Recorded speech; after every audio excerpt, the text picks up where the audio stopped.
सर्वमंगल मांगल्ये शिवे सर्वार्थ साधिके शरणे त्र्यंबके गौरी नारायणी नमस्तुते। ओम श्री जगदम्बिकाय नमो नमः। ओम ऐं ह्रीं क्लीं चामुंडाय विच्चे। अब आप सुनिए श्रीमद् देवी भागवत महापुराण की आगे की कथा। राजा जन्मेजय वेदव्यास जी से बोले कि हे पितामह, जगत के कारण स्वरूप तथा परम शक्तिशाली भगवान विष्णु ने पूर्व काल में वह यज्ञ कैसे किया। हे महामते, उस यज्ञ में कौन कौन ब्राह्मण सहायक थे और कौन कौन वेद तत्वज्ञ विद्वान ऋत्विज थे। हे परंतप, यह सब आप मुझे बताइए। भगवान विष्णु के द्वारा किए गए अम्बा यज्ञ को सुनकर बाद में मैं भी सावधान होकर उसी विहित कर्म के अनुसार यज्ञ करूंगा। यह सुनकर व्यास जी बोले कि हे महाभाग, हे राजन, भगवान विष्णु ने जिस तरह विधि पूर्वक देवी यज्ञ किया था, उस परम अद्भुत प्रसंग को आप विस्तार पूर्वक से सुने। उस समय जब आदिशक्ति ने उन्हें विभिन्न शक्तियां प्रदान करके विदा कर दिया, तब श्रेष्ठ विमान पर स्थित वे तीनों ब्रह्मा, विष्णु और महेश पुनः पुरुष के रूप में हो गए। वहां से चलकर वे तीनों श्रेष्ठ देवगण घोर महासागर में पहुंच गए।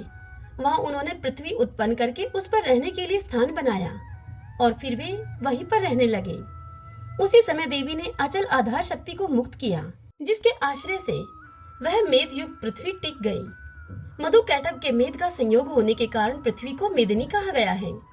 धारण करने की शक्ति होने के कारण उसे धरा तथा विस्तृत होने के कारण उसे पृथ्वी कहा गया है। यह पृथ्वी महनीय होने के कारण मही इस प्रकार से कही जाती है। यह शेषनाग के मस्तक पर स्थित है। इसको वहां स्थित रखने के लिए सभी विशाल पर्वत रचे गए। हे राजन, जिस प्रकार काठ में लोहे की कीलें जड़ दी जाती हैं, ठीक उसी प्रकार पृथ्वी को सुस्थिर रखने के लिए विशाल पर्वत बनाए गए। इसी कारण विद्वान लोग उन पर्वतों को महीधर कहते हैं। परम अद्भुत सुमेरु पर्वत सोने का बना हुआ है। यह सुमेरु पर्वत मणिमय चोटियों से सुशोभित है तथा अनेक योजन विस्तार वाला है। उस समय सृष्टि का विकास इस प्रकार हुआ। सर्वप्रथम ब्रह्मा के विख्यात मानसिक पुत्र मरीचि, नारद, अत्रि, पुलसत्य, पुलह, क्रतु, दक्ष और वशिष्ठ आदि हुए। तत्पश्चात मरीचि के पुत्र कश्यप हुए। दक्ष प्रजापति की 13 कन्याएं हुई। उन्हीं कन्याओं से अनेक देवता एवं दैत्य उत्पन्न हुए। उसके बाद काश्यपी सृष्टि संसार में फैल गई। उस सृष्टि में मनुष्य, पशु और सर्प आदि योनि भेदों से अनेक जीव उत्पन्न हुए। ब्रह्मा के दाहिने आधे शरीर से स्वयंभू मनु उत्पन्न हुए तथा बाएं भाग से स्त्री के रूप में शत्रुपा उत्पन्न हुई। उन्हीं शत्रुपा से प्रियव्रत और उत्तानपाद नामक 2 पुत्र उत्पन्न हुए तथा 3 अत्यंत सुंदर और उत्तम गुणों वाली पुत्रियां उत्पन्न हुई। इस प्रकार सृष्टि रचना करके कमल से उत्पन्न भगवान ब्रह्मा जी ने सुमेरु पर्वत के शिखर पर एक सुंदर ब्रह्मालोक बनाया। भगवान विष्णु ने भी लक्ष्मी जी के विहार करने के योग्य बैकुंठ लोक बनाया। वह बैकुंठ लोक अत्यंत रमणीय तथा उत्तम क्रीड़ा स्थान सभी लोकों के ऊपर विराजमान है।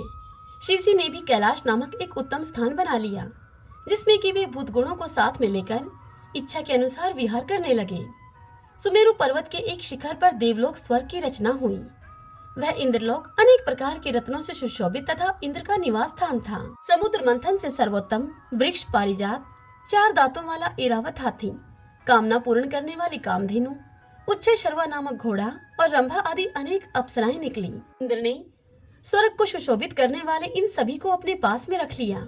धन्वंतरी वैद्य तथा चंद्रमा भी समुद्र से निकले। वे दोनों देव अनेक गुणों से युक्त होकर स्वर्ग में रहते हुए शोभा पाने लगे। हे नृपश्रेष्ठ जन्माजय, इस तरह 3 प्रकार की सृष्टि हुई। देवता, पशु पक्षी और मानव आदि अनेक भेदों से यह सृष्टि कल्पित है। अंडज, स्वेदज, उद्भिज तथा जरायुज, इन 4 भेदों से अनेक जीवों की सृष्टि हुई। उन सभी जीवों के साथ कर्म का बंधन लगा हुआ है। इस प्रकार सृष्टि करके ब्रह्मा, विष्णु और महेश ये सब अपने अपने लोकों में इच्छा पूर्वक विहार करने लगे। इस प्रकार सृष्टि के विस्तृत हो जाने पर अच्युत भगवान विष्णु अपने लोक में लक्ष्मी के साथ विराजमान होकर आनंद करने लगे। एक समय की बात है, भगवान विष्णु बैकुंठ में विराजमान थे। उन्हें एकाएक अमृत सागर में विद्यमान तथा मणियों से सुशोभित उस द्वीप का स्मरण हो आया, जहाँ पर महामाया का दर्शन करके उन्होंने शुभ मंत्र प्राप्त किया था। तदंतर जिन भगवती के द्वारा वे पुरुष से स्त्री बना दी गए थे, उन परम शक्ति का स्मरण करके लक्ष्मीकांत भगवान विष्णु ने अम्बा यज्ञ करने का मन में निश्चय कर लिया और इसके बाद अपने धाम से उतरकर उन्होंने शिव ब्रह्मा, वरुण, इंद्र, कुबेर, अग्नि, यम, वशिष्ठ, कश्यप, दक्ष, वामदेव तथा बृहस्पति को आमंत्रित करके अत्यंत विस्तार के साथ यज्ञ संपन्न करने के लिए अत्यधिक मूल्य वाली सात्विक तथा मनोरम बहुत सी सामग्रियां एकत्र की। उन्होंने शिल्पियों के द्वारा विशाल यज्ञ मंडप बनवाया और फिर 27 महान वर्ती ऋत्विजों का वर्ण किया। तत्पश्चात अग्नि स्थापन के लिए बड़ी बड़ी वेदियां बनाई गई। ब्राह्मणगण बीज सहित देवी मंत्रों का जप करने लगे। विधिवत प्रज्वलित की गई अग्नि में वे ब्राह्मण यथेच्छ हव्य पदार्थ की आहुति देने लगे। इस प्रकार विस्तृत होम कृत्य संपन्न होते ही भगवान विष्णु को संबोधित करके मधुर अक्षरों तथा स्पष्ट सुरों से युक्त एक आकाशवाणी हुई। आकाशवाणी ने कहा कि हे हरे, हे विष्णु, आप सदा देवताओं में श्रेष्ठतम होंगे। सभी देवी गणों में आप मान्य, पूज्य और समर्थ होंगे। संसार में इंद्र के सहित ब्रह्मा आदि सभी देवता आपकी अर्चना करेंगे। हे विष्णु, पृथ्वी पर सभी मानव आपकी भक्ति से युक्त होकर रहेंगे और सभी मनुष्यों को वर देने वाले होंगे। आप सभी देवताओं को वांछित फल प्रदान करने वाले महान परमेश्वर होंगे। सभी यज्ञों में प्रधान रूप से सभी यागिकों के द्वारा आप ही पूजे जाएंगे। लोग आपकी पूजा करेंगे और आप उनके लिए वरदाता होंगे। राक्षसों के द्वारा अत्यधिक प्रताड़ित किए जाने पर देवगण आपका आश्रय ग्रहण करेंगे। हे पुरुषोत्तम, आप सभी के शरणदाता होंगे। अत्यंत विस्तार वाले वेदों तथा सभी पुराणों में आप ही पूज्यतम होंगे और आपकी महान कीर्ति होगी। इस पृथ्वी तल पर जब जब धर्म का ह्रास होगा तब तब आप शीघ्र ही अपने अंश से अवतार लेकर धर्म की रक्षा करेंगे। आपके अंश से उत्पन्न वे समस्त अवतार पृथ्वी पर अत्यंत प्रसिद्ध होंगे और महात्मागण आपके उन अवतारों का सम्मान करेंगे। हे माधव, नानाविध योनियों में आपके द्वारा लिए गए अवतारों में आप सभी लोकों में विख्यात होंगे। हे मधुसूदन, उन सभी अवतारों में मेरे अंश से उत्पन्न शक्ति सदा आपकी सहचारिणी होंगी और आपके समस्त कार्यों को संपन्न करेंगी। वह शक्ति वाराही, नारसिंगी इन आदि भेदों से अनेक प्रकार की होगी। वे शक्तियां सभी प्रकार के आभूषणों से अलंकृत, भव्य स्वरूप वाली तथा नानाविध शस्त्रों से सुसज्जित होंगी। हे विष्णु, आप उन शक्तियों से सदैव युक्त रहेंगे। हे माधव, मेरे द्वारा प्रदत्त वरदान के प्रभाव से आप देवताओं के समस्त कार्य सिद्ध करेंगे। आप लेश मात्र भी अभिमान करके उन शक्तियों का कभी अपमान न कीजिएगा, अपितु हर प्रकार से प्रयत्न पूर्वक उन शक्तियों का पूजन तथा सम्मान कीजिएगा। समस्त कामनाओं को प्रदान करने वाली वे शक्तियां भारतवर्ष में मनुष्यों के द्वारा विविध प्रतिमाओं में प्रतिष्ठित होकर पूजी जाएंगी। हे देवेश, उन शक्तियों की तथा आपकी कीर्ति पृथ्वी मंडल पर तथा समस्त सातों द्वीपों में प्रसिद्ध होगी। हे महाभाग विष्णु, भूमंडल पर सकाम मनुष्य अपने मनोरथों को पूर्ण करने के लिए आपकी तथा उन शक्तियों की निरंतर उपासना करेंगे। हे हरे, वे लोग अर्चनाओं में अनेक भावों से युक्त होकर नानाविध उपहारों, वैदिक मंत्रों तथा नाम जप से आपकी आराधना करेंगे। हे मधुसूदन, हे देव देवेश, मनुष्यों के द्वारा सुपूजित होने के कारण आपकी महिमा पृथ्वीलोक तथा स्वर्गलोक में वृद्धि को प्राप्त होगी। इस कथा को सुनाते हुए जन्माजय से व्यास जी आगे कहते हैं कि इस प्रकार भगवान विष्णु को वरदान देकर वह आकाशवाणी चुप हो गई। हे राजन, उस आकाशवाणी को सुनते ही भगवान विष्णु भी प्रसन्नचित्त हो गए। तत्पश्चात यज्ञ का विधि पूर्वक समापन करके तथा उन देवताओं, ब्रह्मापुत्रों और मुनियों को विदा करके सर्वसमर्थ गरुड़ध्वज भगवान विष्णु अपने अनुचरों के साथ वैकुंठ लोक को चले गए। तदंतर विस्मय के साथ यज्ञ विषयक वार्ता करते हुए वे समस्त देवता अपने अपने लोकों को तथा मुनिजन अपने अपने पवित्र आश्रमों को अति ही प्रसन्नता पूर्वक चले गए। आकाश से प्रादुर्भूत उस करुण प्रिय तथा परम विषाद वाणी को सुनकर सभी के हृदय में परा प्रकृति के प्रति भक्ति भाव उत्पन्न हो गया। हे मुनिंद्रो, अतएव वे सभी ब्राह्मण तथा मुनिजन भक्ति प्रायण होकर उन भगवती का पूजन करने लगे जो कि वेद शास्त्रों में वर्णित है तथा संपूर्ण वंचित फलों को प्रदान करने वाला है।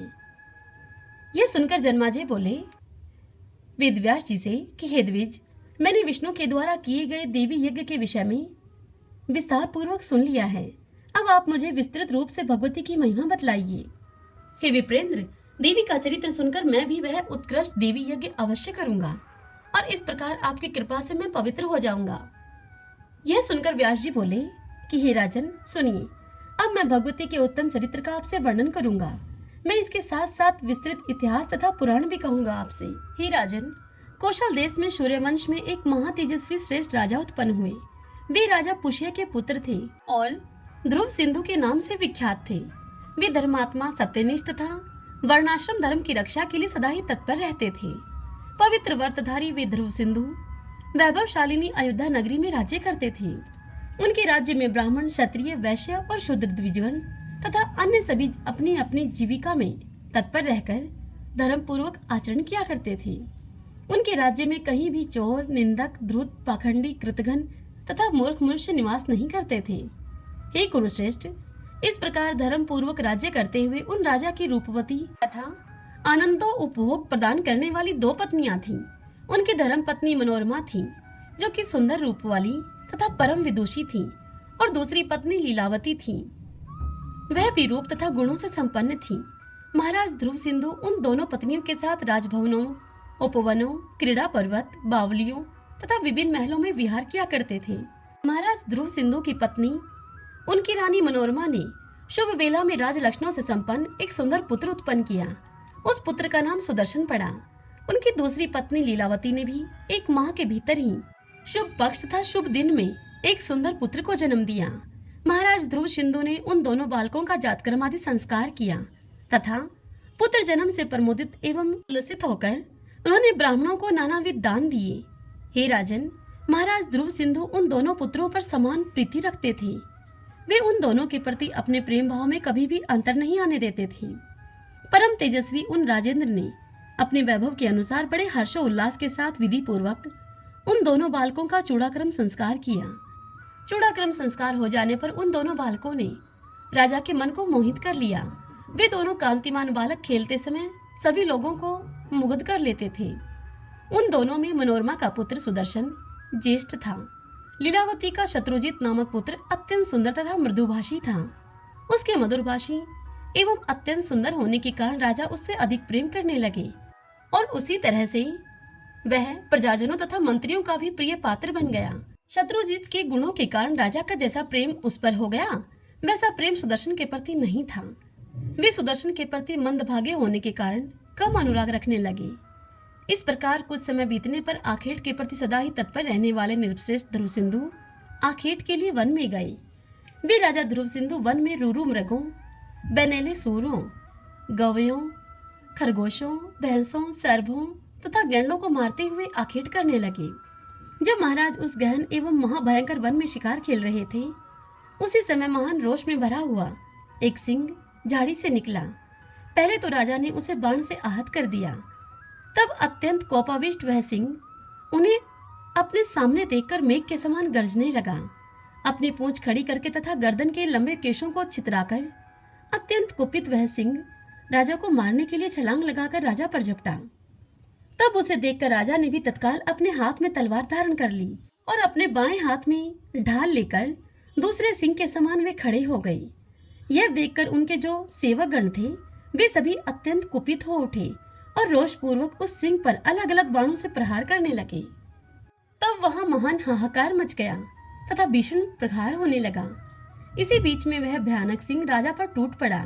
उसे अपने ऊपर झपटते हुए देखकर राजा ने खड़ग से उस पर प्रहार किया। उस सिंह ने भी राजा के समीप आकर अपने भयानक तथा तीक्ष्ण नखों से राजा को शक्त विक्षत कर डाला। नखों के प्रहार से आहत होकर राजा गिर पड़े और उनकी मृत्यु हो गई। इससे सभी सैनिक तथा और भी क्रोधित हो उठे। तब वे बाणों से सिंह पर भीषण प्रहार करने लगे। इस प्रकार राजा ध्रुव सिंधु तथा वह सिंह दोनों ही मर गए। तदंतर सैनिकों ने आकर मंत्री परवरों को यह समाचार बताया। राजा के परलोक गमन का समाचार सुनकर उन श्रेष्ठ मंत्रियों ने उस वन में जाकर उस राजा का दाह संस्कार करवाया। वहीं पर गुरु वशिष्ठ ने परलोक में सुख प्रदान करने वाले सभी श्राद्ध आदि पारलौकिक कृत्य विधि पूर्वक संपन्न करवाए। तदंतर प्रजाजनों, मंत्रियों तथा महामुनि वशिष्ठ ने सुदर्शन को राजा बनाने के उद्देश्य से आपस में विचार विमर्श किया। श्रेष्ठ मंत्रियों ने कहा कि सुदर्शन महाराज की धर्मपत्नी मनोरमा के पुत्र हैं, शांत स्वभाव वाले पुरुष हैं तथा सभी लक्षणों से वे संपन्न हैं, अतः ये राज सिंहासन के योग्य हैं। गुरु वशिष्ठ ने भी यही बात कही कि महाराज का यह पुत्र सुदर्शन राजपद के योग्य है, क्योंकि बालक होते हुए भी धर्मपरायण राजकुमार ही राज सिंहासन का अधिकारी होता है। वयोवृद्ध मंत्रियों के द्वारा इस प्रकार विचार करने के उपरांत यह समाचार सुनकर उज्जैनी नरेश राजा युधाजित शीघ्र ही वहां पर आ पहुंचे। रानी लीलावती के पिता युधाजित अपने दामाद की मृत्यु के विषय में सुनकर अपने दोहित्र के हित की कामना से उस समय शीघ्रता पूर्वक वहां पर आए।